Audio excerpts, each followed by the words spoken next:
Okay, here we are with the biggest mistake number one is gripping. I think it's extremely important to grip the club correctly because nothing affects the direction the ball will go more than the club face. Remember, in the game of golf, we have two objectives. We have to hit the ball a certain distance and we have to hit the ball a certain direction. Well, the biggest direction factor in the game of golf is how the club face comes into the ball. Nothing affects the club face coming into the ball more than the grip and the grip pressure. So I'd like to show you the grip.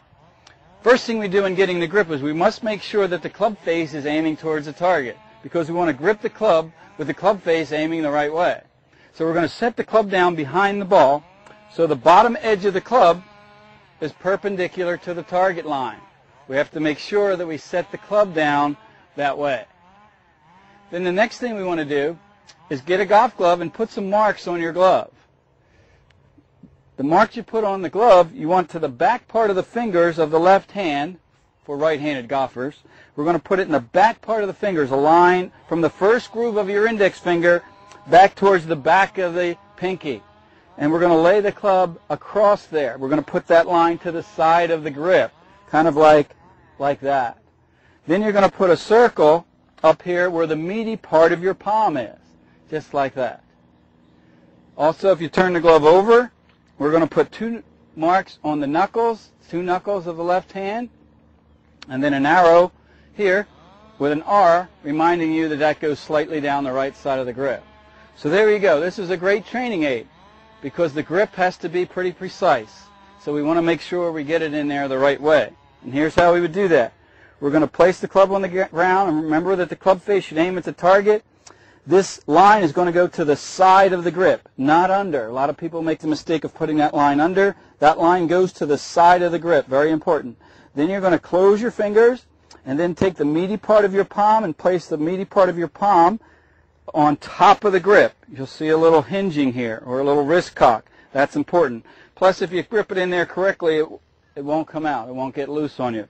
We're going to take the left thumb and place the left thumb slightly down the right side of the grip, so that when you look down, you should see two knuckles on your left hand. So once you've got the left hand on there, make sure the club face is correct in relation to your hand. It's important that the club face be correct in relation to your hand. Then we're going to put the right hand on next. Here's what I'd like to do in your right hand. Hold on with your left. We're going to take the thumb and put the thumb against the side of your hand with the thumb pad pointing backwards like that. So we form a V here. Then we're going to hold that in position. We're going to take that V and place that V on top of the grip, keeping the V on top, and we're going to slide the right hand back so that left thumb fits right in the groove of your right palm, this little groove right here.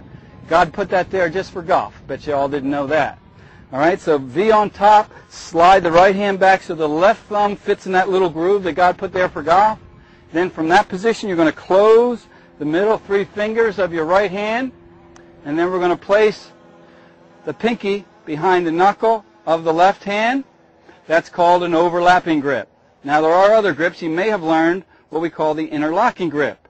The interlocking grip is a good grip because a guy by the name of Tiger Woods uses that, and he's not bad. Okay, so overlapping, interlocking, two different types of grips, and then we also have the 10-finger, or what we call baseball grip. Sometimes we teach this to our juniors because their hands are smaller, and it's easier for them to put the hands on the club in that position. All right, but I teach the overlapping grip. That's probably the most common, and that's the one I like to teach. If you've already learned the others, that's fine. We can't talk about grip without talking about grip pressure. The pressure you should have on the club, I relate to this. Imagine if you were holding a tube of toothpaste with the cap off. I tell people, hold on to the toothpaste tube, but don't squeeze any of the toothpaste out of the tube. Just light grip pressure, just enough to hold on, but don't squeeze the grip. The reason we don't squeeze the grip is because, remember, this is a golf swing, not a golf chop or a golf hit. So we want the club to be able to swing freely, to allow the wrist to hinge and the club head to swing freely. It's a free swinging motion. This is a free swinging motion. And notice I'm holding on very light here. If I squeeze this end of the club, notice the club stops swinging. So we want to allow the club to swing freely, so your grip pressure should be light. Again, in the way of a review, when we start out getting our grip, make sure that the club face is aiming down the target line. Then we're going to put the left hand on first and use the marks on our glove. We're going to place that line on our glove to the side of the grip, not under. Close the fingers. Place the meaty part on top of the grip. Place the left thumb slightly down the right side of the grip, just slightly off to the side. And when you look down, as you're placing the club back down on the ground, you should see 2 knuckles on your left hand. The most common mistakes are people will tend to hold the club across their palm.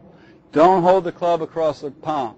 There's nothing you would pick up or do with the palm of your hand. All your feel is in the fingers. So if you're going to pick something up or hold something or throw it, you would hold it in the fingers. You would not hold a ball in the palm of your hand to throw it. So all the feel is in your fingers. So make sure that the club is in the fingers of your left hand and also the fingers of your right hand. Again, don't squeeze the club because it won't swing freely. Spend some time learning the grip. You can do that in your office. You can do it at home. Spend time learning the proper grip.